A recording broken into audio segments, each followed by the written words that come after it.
We read about the martyrs for Christ in Revelation 6, verses 9 to 11. When he opened the fifth seal, I saw under the altar the souls of those who had been slain for the word of God and for the testimony which they held.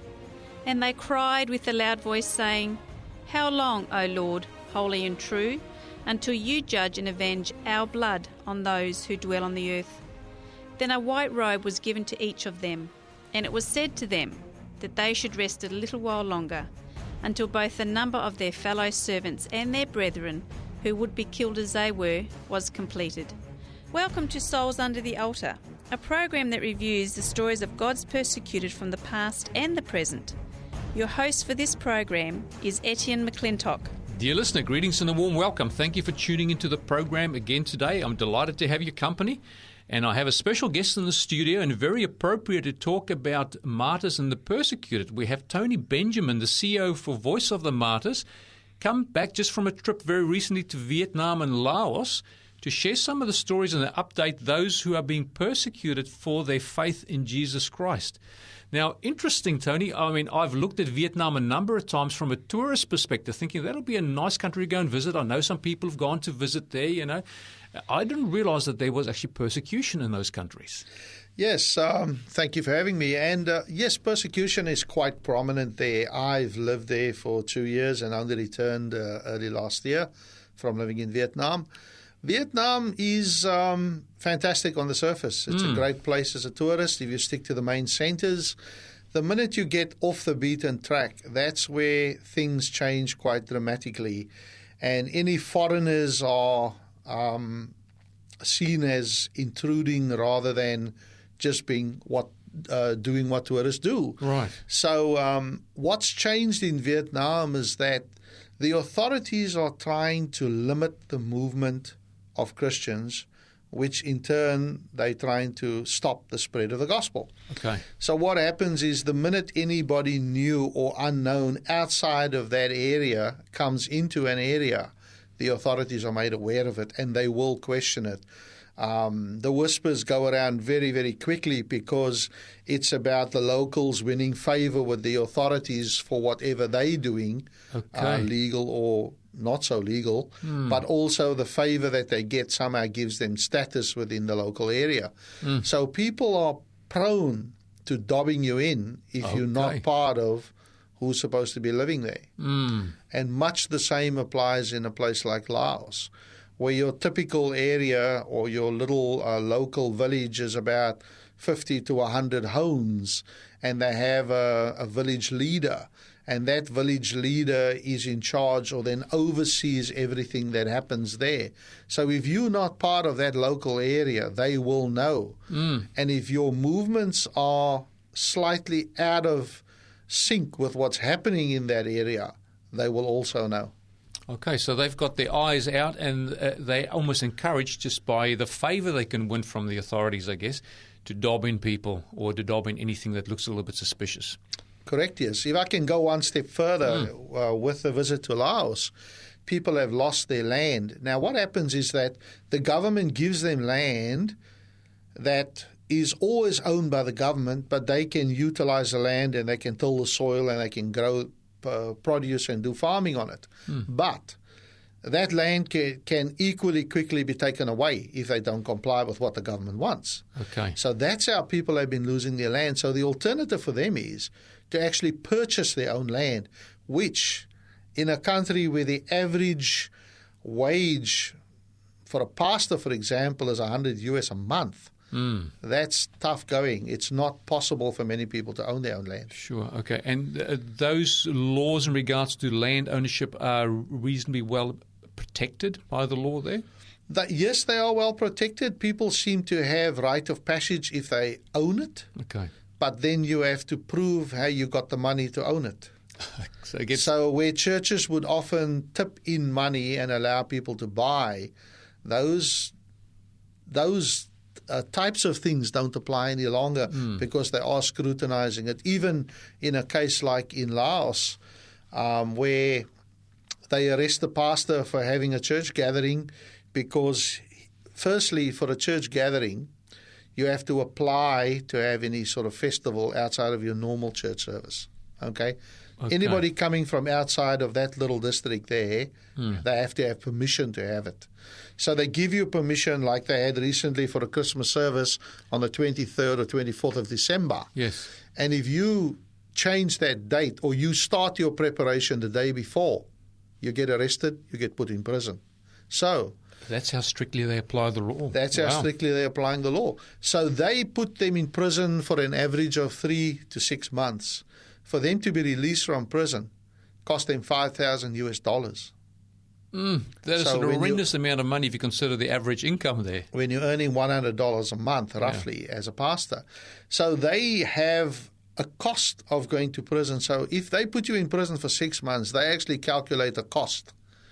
And you get billed for that cost as a pastor. And that'll forever be a debt on your head for as long as you're there. Sure. Yeah, so it's an absolutely ruthless situation. So there are churches there that the authorities are aware of and people can go and worship there. They have what they call legal churches. Okay. The legal churches, they're about 3 to 4 denominations in a place like, let me focus on Laos for now. Mm-hmm. In Laos, they have the rubber stamp from the government, but every single thing they do, movement they make, anything they do, is managed and controlled by the government. It gets dictated to by the government. Wow. The pastors who are working under that church or as part of that church they have an identity card which identifies where they're from, and that's the only way they can move around freely. Okay. And as far as sharing of the gospel within the church, is that being interfered with, or do they have some freedoms in regards to preaching what you read out of the Bible? They have freedoms. The government does dictate how far they can go in what they share. And any demeaning or any grey area comments that they make off the pulpit will get pulled up on. Right. They will get pulled up on for sure. Yeah. So you're very limited to what you can do, regardless of whether you're a registered church, which they call it a registered church, or not. Mm-hmm. Yes. So as far as sharing the gospel, evangelism, and that, are there some avenues still available to the church, or is that very much restricted? There are still avenues available. The method that they've worked out that works best now is that everything goes through the local pastor. Okay. So any information they need, they have to work through the local pastor, and they found that to be the most effective because he's functioning in a specific area. But the pastor of your underground church is still kept a watchful eye on and very limited in terms of their movement outside of that area that they're designated in. Okay. So the gospel is basically then restricted to that area that they live in. And anybody that gets approached with the gospel then can complain to the village, and then the pressure gets put on them to either shut it down, or they get kicked out of the village, or they lose their land, which has happened in many cases now. Right. And they've got nowhere to go at all. Okay, so you have the visible church, which is the church that is authorized by the government, and then you mentioned the underground church as well. Yep. So they are aware of some of these underground churches, and they're also aware of some of the people who are pastors to these underground churches. Is that correct, or am I? They are aware of it. The underground church movement functions quite uniquely there, in that people have to move around under cover of darkness, move from village to village. That's how they're doing it at the moment. Or they have to come into a village under false pretenses, visiting family, that sort of thing. But if a person that's not from a village, even though they're local, from Laos in this case, if they come into a village where they are not known, they have to register. Or they have to have registered that they want to come into that village.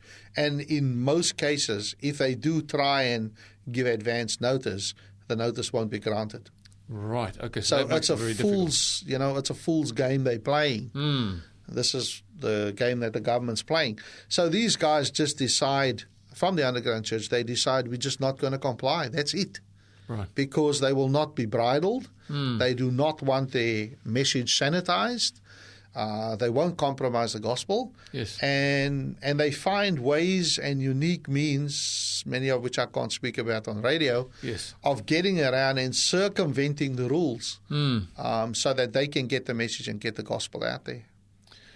Okay, so that's very interesting. Are there people at the moment that you're aware of that have lost their land or have been thrown in prison for their faith or for sharing the gospel? Yes, we have. And we actually met a lady, which is quite amazing. We did an interview with her in 2006 in Laos. She had just lost her husband. Her husband was shot and killed by the authorities. He was a pastor, pastored a small church, didn't like what the authorities were doing, spoke up about it, was shot and killed. She was left with 3 children. She was totally helpless. She was helping him and assisting him in the ministry, but really didn't want to take a leadership role in the ministry. Right. Was basically forced into it when her husband died. Just her personal story was that she really struggled with the fact that this is what God wanted her to do, was continue her husband's ministry. This lady, since 2006, has planted 67 churches. Wow. 67 churches with a total membership that exceeds 10,000 in that 67 churches. Absolutely mind-blowing story. And I had the privilege of interviewing her when I was over there. And I said to her, "Do you miss your husband?" And she said, "Of course I miss my husband. But God's got a bigger purpose for me. I can't think about men at this point in time. Yes. I'm too busy with ministry," she says to me. Oh, really? Okay. And she's 62 years old. Absolutely amazing testimony this lady's got. And this is an underground church we're talking about. This is underground church, yeah. 10,000 strong just from this lady's work since 2006. 67 churches, man. Absolutely amazing story. Wow, well, praise the Lord. So Yeah. there's some really faithful people, but these people have to be very circumspect in how they approach the gospel, how they share it, and how they operate with these churches. Correct, yes. And they're also crying out for more leaders. They're crying out for more literature. And this is part of the reason for going there, was to find out what they need and how we can help. And it was fantastic to be able to connect with them, spend a few days with them, get to know their hearts, get to know their story, and what action plan we could put together when we came back here now of how we're going to help these guys. Because just in that one situation, which I've just shared with you, they need to grow 50 new leaders to help the spread of the ministry. Wow. And that is a big task for over the next 3 to 5 years for them. So they need literature, they need support, they need help. They need motorbikes for some of the existing pastors they have to be able to get around. Yes. You know, because a lot of these villages are widespread. So they do So get the around gospel for is sure. spreading quite well even under those difficult, trying circumstances. I would hasten to say that after having spoken to these guys, met them in the field, the church is in a healthy place. The body of Christ is in a healthy place there. It needs more resources to grow. These people need to be equipped Right. so that they can deal with what they're facing more effectively. There are cases where newer Christians, once they found out, they get the pressure put on them and they're falling away. They're going back to their old ways. Okay. And that is not an ideal situation, No. but it's out of a lack of knowledge. It's out of a lack of knowledge. And there are not that many resources available to them, like new discipleship courses, these sorts of things. Yes. So these are the types of bits of information and literature and courses that we're trying to help them with now, to equip them to deal with and also to grow their faith and deal with the persecution that they will face, no doubt. Yes, yeah. Yeah. As far as access to Bibles are concerned and having a personal Bible, is that something that's a challenge as well, or is they readily available for the underground church? No, they're not readily available. Many of them get smuggled through other countries. Yes. And we are assisting them with quite a big input of Bibles. They need them in the Lao dialect, and then also the Hmong. Now, the Hmong people, they border Vietnam and Laos, and they all along that border there, and they are probably of the most persecuted people in those areas. The strange thing is that the Hmong people on the Vietnamese side have got an abundance of literature, but the Hmong people on the Laos side have a severe lack of it. So part of my visit there was to address that, right, and get that situation rectified for them, so that they have some good literature available and some good resources available to them, so they can grow their ministries there. So does the government there restrict the flow of Christian literature and Bibles, or is the Bible outlawed? The government restricts it to the registered church, or to the legal church, if you can call it that. But then even the legal church is limited by what it can actually supply. Okay. So people would often hand carry a Bible out of Thailand or Cambodia or places like that.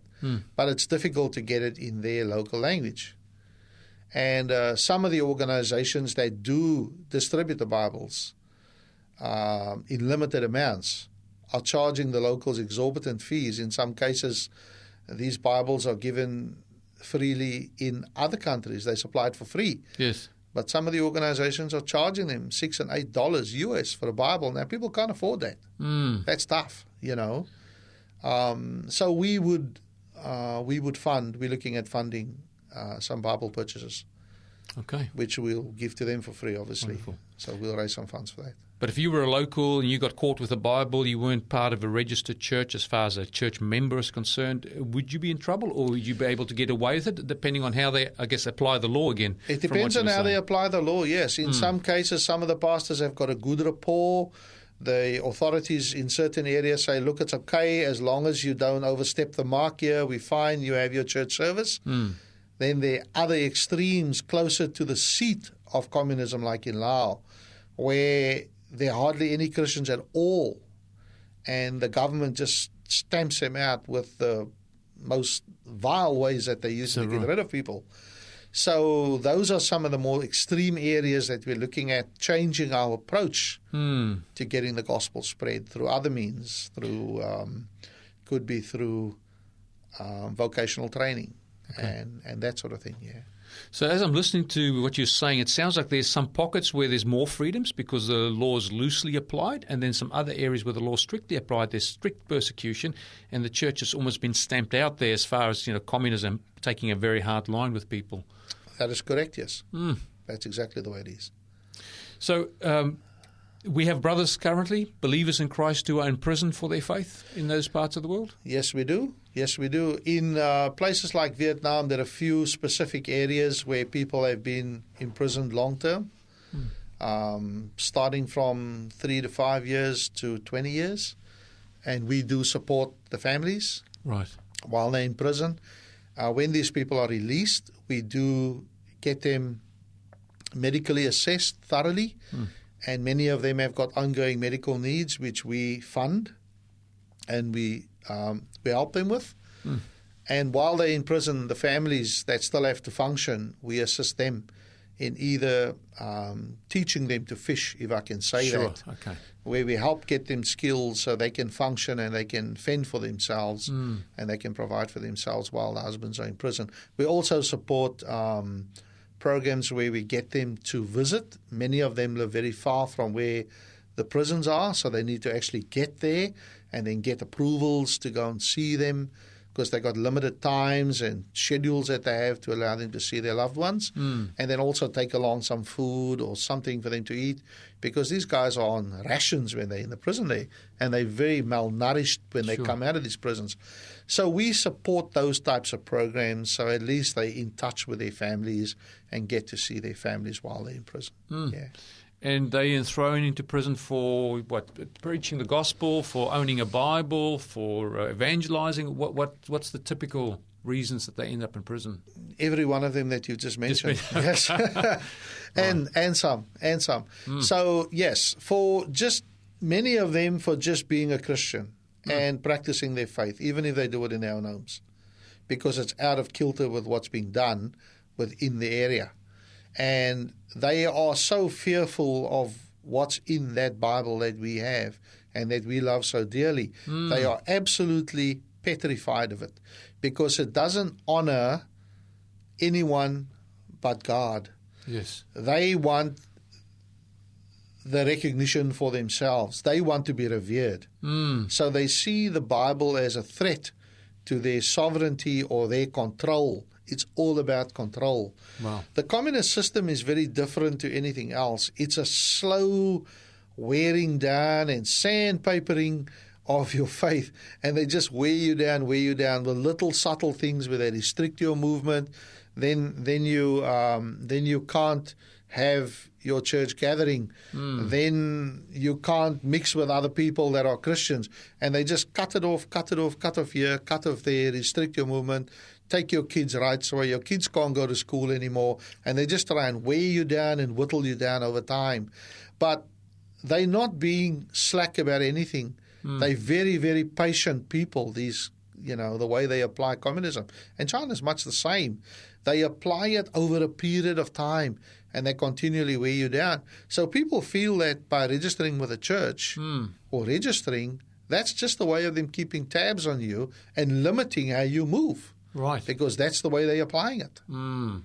So it's a very subtle way of taking your liberties away, or your freedom of movement, to be able to, in this case, practice your faith. So sometimes people are given the choice. They could choose between a rock and a hard place. They can either have all their liberties restricted, or they can sign up to a church and they still have their liberties restricted anyway, Exactly. but just from a different perspective. Exactly. Wow, so that's very difficult. Now, if we apply to our situation here in Australia, it's very different. We don't have to go and apply for a permit to travel if I want to go to Coffs Harbour or if I want to go down to Sydney. But you're saying in those situations you have to, and if you're going to go and visit even family, you've got to be very careful how you do that. And those freedoms that we just take for granted here, we sometimes think, oh, you're third world country, that's how they operate. But if we had to apply those same restrictions here, it'll be an outcry, wouldn't there? We'd be very sympathetic very quickly for these poor people over there in that country. Sure we would. We would. And, we had an interview with a dear brother who's he's 33, he's a pastor. This is in Vietnam, northern Vietnam. And this guy was visiting his church family in a different village. Yes. And the authorities came to find out about it. And what they did was he used to travel at night. And they would string a rope across the road so that if he crossed it, and it happened to him 3 times, fortunately the helmet saved him, where it cut him just below his mouth. This rope struck him because it was taut across the road. So 3 times it happened. Fortunately, he wasn't badly injured. Yeah. But this is the But if extent, it got him around the neck, it might be a very different story. Exactly. Yeah. Or if he was going faster. Yes. It could have been fatal. But this has happened to him 3 times already. But, he says, look, it's not going to stop me going there. I'll just find another way of getting there. Because these, they seem to be rudimentary, primitive ways of trying to stop people moving around. But they use it quite effectively because it puts fear into people. Yes. It does put fear into people. So if your faith is not strong or you're not resilient enough, you will get tripped up by this, and you can understand why new Christians often falter because of that lack of knowledge that they have of how to use their faith to counter the work of the enemy in that situation. Yeah, I know Jesus talks about the gospel seed, in that parable where the sower goes and he sows seed, and some falls by the wayside, and some in the thorns, and some in the rocks, and some in fertile soil. But obviously those who have not had a chance to take root yet, they might take root very quickly. But when the sun comes and scorches them, which is really persecution, they do wither and then fall by the wayside. And these are the ones particularly that need to be helped, don't they? Because they need the resources. They need to have that beginning of that relationship with the Lord that needs to find some root so they can flourish even under these difficult circumstances. For sure. Exactly. Well, are there any other stories that sort of stand out in your mind? Because what we want to do after we've shared any other information you have from your recent trip is obviously just to share your contact details again. So if people want to get in touch or find out more information, or they want to see how they can get involved and support your program, we'll share that with them very shortly. Sure. Just a brief story. We traveled to Laos, and I'd like to focus on that a little bit, because what was quite interesting was whatever happens in Vietnam takes about 2 years to get to Laos. Okay. And I had Vietnamese people in Laos with me, and we had a chance to discuss what's going on, what's applied, how it's applied, and so on. And these guys came to the conclusion that it takes between 18 months and 2 years. Right. So obviously we're in a race for time now to try to equip Laos a little bit better so that when these things do come, we can either try and prevent it or we can equip them sufficiently to deal with it. Right. So it was quite interesting. And like I said, I shared with you earlier, Laos is quite an interesting country with 7 million people only, whereas Vietnam has got 96 million people. They have their culture is more Thai, Okay. and their social culture is more Thai, but the political structure and culture is Vietnamese, Okay, which is communistic. which is communism at its best. So you can see how the influence of what happens in Vietnam, but likewise you see the influence of China in the way Vietnam does things. And this limiting of the church and this limiting of people's movement, that's what's applied in China at the moment. All the same rules are sort of cascading across, where people have to register, they have to register their movements, register their church. But this is a way of them finding out who these people are, which they did not know up until now. And that is the skepticism. What I will say is that in Vietnam and in China and Laos, the church is standing absolutely firm in that they will not comply. China more so than anybody else. The church leaders have said, we will not comply. They don't have enough soldiers to guard us, they said. Is that right? Yep. So it's what fascinates me every time I listen to the story. It shouldn't be a surprise, but in those countries where it's difficult to be a Christian, where there's a cost associated when you make a decision for the Lord, somehow the church flourishes and the church grows in spite of these things. But the problem they have is that they're growing faster than they can actually generate leaders. And, of course, the lack of leadership sometimes comes from a lack of knowledge, which is the resources, the Bibles and everything else that they need. So if people want to get involved and support the program, where can they find out more information? They can find out more by going to our website, which is vom.com.au. Okay. And they can get all the information they need. There's also a means of getting in touch with us through info@vom.com.au. And we'll be more than happy to assist, more than happy to answer any questions that they have. And also, we'd love them to be involved. We'd love them to be involved. So if you want to donate towards what we do and the work that we do, you can find more information on our website also. Wonderful. Well, dear listener, my special guest on Souls Under the Altar today is Tony Benjamin. He is the CEO for Voice of the Martyrs, and he's just come back from a trip to Vietnam and Laos last week. So we thank you for just giving us an update of what's happening with the persecuted church there. And dear listener, we thank you for joining us again today. We pray that God will bless you until we meet next time.